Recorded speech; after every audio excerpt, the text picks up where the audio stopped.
അവ്യക്ത സന്ദേശം. ബാബയ്ക്ക് വിശേഷിച്ച് എല്ലാ ബ്രാഹ്മണരായ കുട്ടികളുടെയും സ്നേഹസ്മരണകൾ വതനത്തിൽ പോകുമ്പോൾ നൽകുന്നു. ഇന്ന് പോയപ്പോൾ ഒരു വാഹനത്തിൻ്റെ മുന്നിലും പിന്നിലുമായി എല്ലാവരും ഇരിക്കുന്നതായി തോന്നി. ബാബ പറഞ്ഞു, ഇന്ന് വതനത്തിൽ 2 എൻജിൻ വന്നിരിക്കുകയാണ്. ഒന്ന് മുന്നിൽ നിന്നും നയിക്കുന്നു, മറ്റൊന്ന് പിന്നിൽ നിന്നും നയിക്കുന്നു. ഇടയിൽ ഇരിക്കുന്നവർ വളരെയധികം സ്നേഹത്തോടെയും ഉന്മേഷത്തോടെയും ഇരിക്കുകയാണ്. ബാബ പറഞ്ഞു, ആരെല്ലാമാണോ ബാബയുടെ കുട്ടികളായ ഈ ഇരിക്കുന്ന കുട്ടികൾ, ഇവരെല്ലാവരും സ്നേഹത്തിൻ്റെ ചരടിൽ ബന്ധിക്കപ്പെട്ട് വന്നിരിക്കുകയാണ്. ബാബ എപ്പോഴാണോ തൻ്റെ കുട്ടികളെ വിശേഷിച്ച് വതനത്തിലേക്ക് ആകർഷിക്കുന്നത്, അപ്പോൾ ഓട്ടോമാറ്റിക്കലി സ്മൃതി പരിധിയില്ലാത്ത ബാബയുടെ നേർക്ക് പോകുന്നു. അപ്പോൾ ഇന്ന് ബാബ വിശേഷിച്ച് സർവ്വ കുട്ടികളും ഉണ്ടെങ്കിലും വിശേഷിച്ച് വിദേശികളായ സഹോദരീ സഹോദരന്മാർക്ക് ബാബ സ്നേഹസ്മരണകൾ നൽകുകയായിരുന്നു. ബാബ പറഞ്ഞു, ഈ കുട്ടികളും വിശേഷിച്ച് സമയമനുസരിച്ച് ദിവസമനുസരിച്ച് വരുന്നു. ബാബയുടെ വീട്ടിൽ നിന്നും എല്ലാ രീതിയിലും സ്വയം തന്നെ നിറച്ച് ശക്തിശാലിയായി മാറി പോകുന്നു. അപ്പോൾ ബാബയ്ക്കും തൻ്റെ പരിധിയില്ലാത്ത കുട്ടികളെ കണ്ട്, വിശേഷിച്ച് വിദേശത്തെ കുട്ടികളെ കണ്ട് സന്തോഷം ഉണ്ടാകുന്നു. ഈ കുട്ടികൾ തങ്ങളുടെ ജീവിതത്തിൽ എത്രമാത്രം പരിവർത്തനമാണ് ഉണ്ടാക്കിയത്, എത്രമാത്രം മാറ്റമാണ് തന്നിൽ കൊണ്ടുവന്നത്. അപ്പോൾ പരിധിയില്ലാത്ത ബാബയ്ക്ക് ഈ കാര്യത്തിൻ്റെ വളരെയധികം സന്തോഷം ഉണ്ടാവുകയാണ്. എല്ലാവരും ബാബയുടെ വീട്ടിൽ എത്തിച്ചേർന്നിരിക്കുകയാണ് പരിധിയില്ലാത്ത പ്രാപ്തികൾ ഉണ്ടാക്കുന്നതിനായി. ബാബ ഇത്രയും പറഞ്ഞതിനു ശേഷം പിന്നെ പല ആത്മാക്കളുടെയും ഭോഗായിരുന്നു. ബാബയ്ക്ക് അവരുടെ സ്നേഹസ്മരണകൾ നൽകി. പിന്നെ ബാബയിൽ നിന്നും സ്നേഹസ്മരണകൾ സ്വീകരിച്ചുകൊണ്ട് അനുവാദം വാങ്ങിക്കൊണ്ട് താഴെ എത്തിച്ചേർന്നു. ഇനി മോഹിനി ദീദി കേൾപ്പിക്കും. എല്ലാവരുടെയും സ്നേഹം നിറഞ്ഞ സ്നേഹസ്മരണകൾ സ്വീകരിച്ചുകൊണ്ട് വതനത്തിലേക്ക് പോയി. അപ്പോൾ ഇന്ന് ബാബ മുഴുവൻ വിശ്വത്തിലെയും കുട്ടികളെ കണ്ട് ഇങ്ങനെ കൈ കാണിച്ചുകൊണ്ട് എല്ലാവർക്കും വരദാനം നൽകുകയായിരുന്നു. സ്വാഗതം ചെയ്യുന്നതിന് വേണ്ടി ഇങ്ങനെ കൈ വീശുന്നും ഉണ്ടായിരുന്നു. എല്ലാ കുട്ടികളെയും തൻ്റെ ദൃഷ്ടിയിലൂടെ സംതൃപ്തം ആക്കുന്നുണ്ടായിരുന്നു. ബാബയുടെ ദൃഷ്ടി വളരെയധികം വരദാനിയും വളരെയധികം സ്നേഹവും ശക്തിയും നിറഞ്ഞതായിരുന്നു.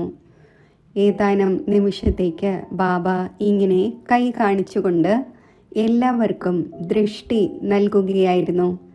പിന്നെ ഏതാനും നിമിഷങ്ങൾക്ക് ശേഷം ബാബ എന്നെ നോക്കി. ബാബ തൻ്റെ നയനങ്ങളിലൂടെ നേത്രങ്ങളിലൂടെ സ്വാഗതവും ചെയ്തു. പിന്നെ ഞാൻ ചിന്തിച്ചു, ആദ്യം ബാബയെ ഭോഗ് സ്വീകരിപ്പിച്ചാലോ. ധാരാളം പേരുടെ സ്നേഹസ്മരണകൾ നൽകി. ഇന്ന് വിശ്വരത്തൻ ദാദാജിയുടെയും ദിവസമാണ്. അദ്ദേഹത്തിനും നിമിത്തമായുള്ള ഭോഗായിരുന്നു. ബാബ വളരെ സ്നേഹത്തോടെ ഭോഗ് സ്വീകരിച്ചു.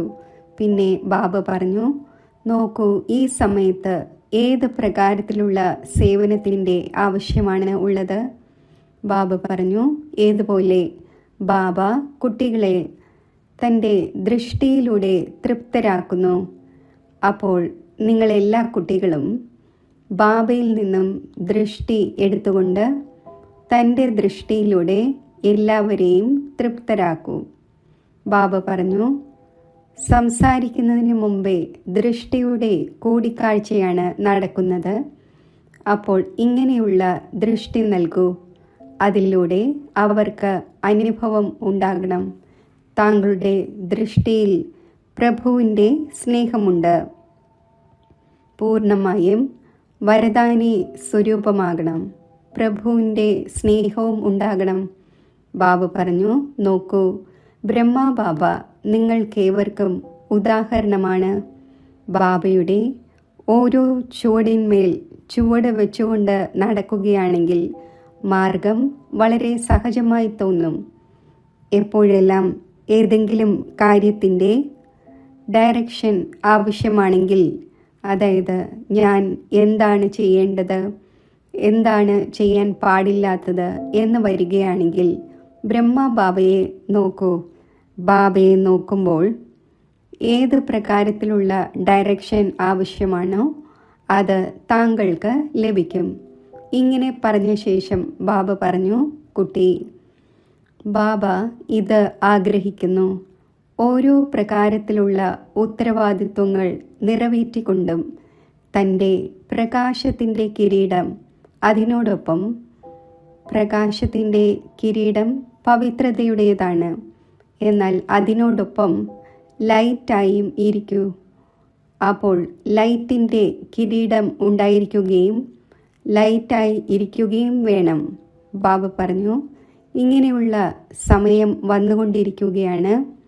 അപ്പോൾ രണ്ട് കാര്യങ്ങൾ ഉണ്ടായിരിക്കും. ഒന്ന്, താങ്കളിലൂടെ, തൻ്റെ ഫരിസ്ത സ്വരൂപത്തിലൂടെ താങ്കൾ ബാബയുടെ പരിചയം നൽകും. രണ്ടാമതായി ബാബ പറഞ്ഞു, ഇപ്പോൾ ചുരുങ്ങിയ സമയത്തിനുള്ളിൽ ബാബയുടെ പ്രത്യക്ഷതയും ഉണ്ടാകും. ബാബ പറഞ്ഞു, മുഴുവൻ വിശ്വത്തിലും എവിടെയെല്ലാം കുട്ടികളുണ്ടോ അവരെല്ലാവരും ഫരിസ്ത രൂപം എന്ന് പറയാം, അല്ലെങ്കിൽ പരമാത്മാവിൻ്റെ അഥവാ ബാബയുടെ സ്നേഹത്തിൻ്റെ ദൃഷ്ടി എന്ന് പറയാം.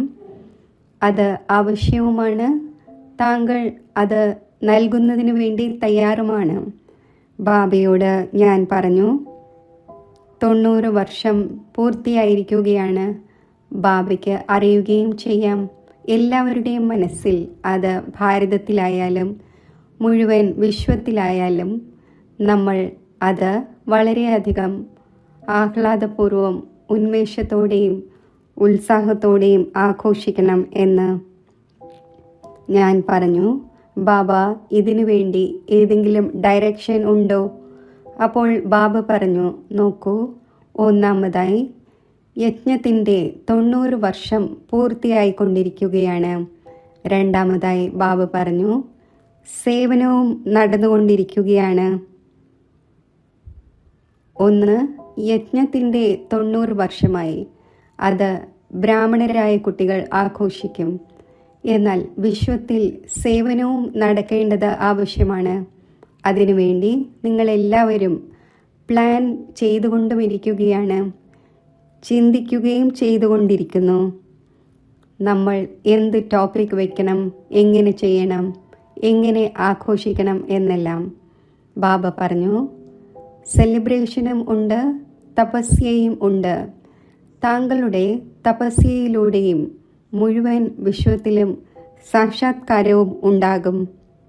അവർക്ക് ദുഃഖം ഹരിച്ച് സുഖം നൽകുന്ന ബാബയുടെ കുട്ടികളിലൂടെ സുഖവും ലഭിക്കും. ബാബ പറഞ്ഞു, പ്ലാൻ ചെയ്തു, വളരെ നല്ലതാണ്. എന്നാൽ അതിനോടൊപ്പം ഈ ഒരു കാര്യം മറന്നു പോകരുത്.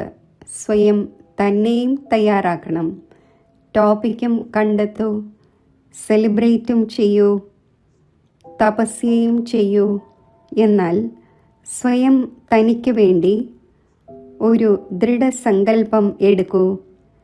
എൻ്റെ ഓരോ സങ്കല്പവും ശ്രേഷ്ഠ സങ്കല്പം ആയിരിക്കണം. ഓരോരുത്തരെ പ്രതിയും എൻ്റെ ദൃഷ്ടി ഫരിസ്തയുടേതുപോലെ ആയിരിക്കണം. ഓരോരുത്തരെയും ഇവർ ഫരിസ്തയാണ് എന്ന രീതിയിൽ നോക്കൂ. അവരുടെ നാമരൂപങ്ങളുടെ നേർക്ക് ശ്രദ്ധ പോകരുത്. ആരുടെയും സ്വഭാവ സംസ്കാരങ്ങളുടെ നേർക്ക് ശ്രദ്ധ പോകാതെ താങ്കളുടെ ദൃഷ്ടിയിലൂടെ താങ്കൾ അവരെ ഫരിസ്തയായി കാണണം. അപ്പോൾ ഒന്നാമതായി വ്യക്തിഗത പുരുഷാർത്ഥം നടക്കും. രണ്ടാമതായി അന്തരീക്ഷത്തിൻ്റെ സഹായവും ഉണ്ടാകും. അപ്പോൾ ഇങ്ങനെയുള്ള ദൃഷ്ടി വയ്ക്കുമ്പോൾ ഇങ്ങനെയുള്ള അന്തരീക്ഷം ഉണ്ടാകും. അങ്ങനെയുള്ള സംഘടനയിൽ ഈ ഒരു അനുഭവം ഉണ്ടാകും. ഇത് ഫരിസ്തകളുടെ സംഘടനയാണ്. അപ്പോൾ ഈ സഹയോഗവും നൽകണം, ദാതാവും ആകണം. പിന്നെ ഓരോരുത്തരെ പ്രതിയും എൻ്റെ ദൃഷ്ടി ഇങ്ങനെയുള്ളതാകണം. സദാ എല്ലാ കുട്ടികളും സ്വമാനത്തിൽ ഇരിക്കൂ.